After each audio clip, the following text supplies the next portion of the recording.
এই থামো।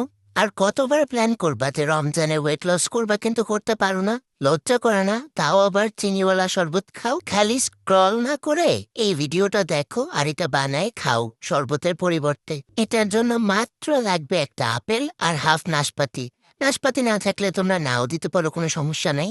কিন্তু আপেল তো সবার বাসায় থাকে রমজানে। আর মাত্র হাফ কাপ পানি, তারপরে ব্লেন্ডারে দিয়ে ব্লেন্ড করে নিবা। আর ব্লেন্ড করা শেষ হয়ে গেলে একটা ছাঁকনিতে করে চেপে চেপে ওর যত রস আছে সব রস বের করে নিবা। এই যে আমিও দুই ধাকে ছেঁকে নিচ্ছিলাম, আমার ছাঁকনিটা একটু ছোট ছিল, তোমরা চাইলে বড় ছাঁকনি নিতে পারো, না হলে এই যে বারবার এভাবে ছেঁকে নিতে হয়। তাও কিন্তু দুইবার ছাঁকলেই হবে না, আরো একবার ছেঁকে নিতে হবে, কারণ এই যে যে হাঁসগুলো এগুলো অনেক দুষ্টু, চলে আসতে চাই শুধু। তারপরে নিজেকে একটু স্পেশাল ফিল করার জন্য, একটু ভাব দেখানোর জন্য একটা সুন্দর গ্লাস নিয়ে নিবা, আর ওই গ্লাসে আবার স্ট্রেন করে নিবা। এটা খাবা, আর যখন ওজন কমে যাবে তখন কমেন্ট বক্সে এসে থ্যাংক ইউ দিয়ে যাবা আমাকে, বুঝছো?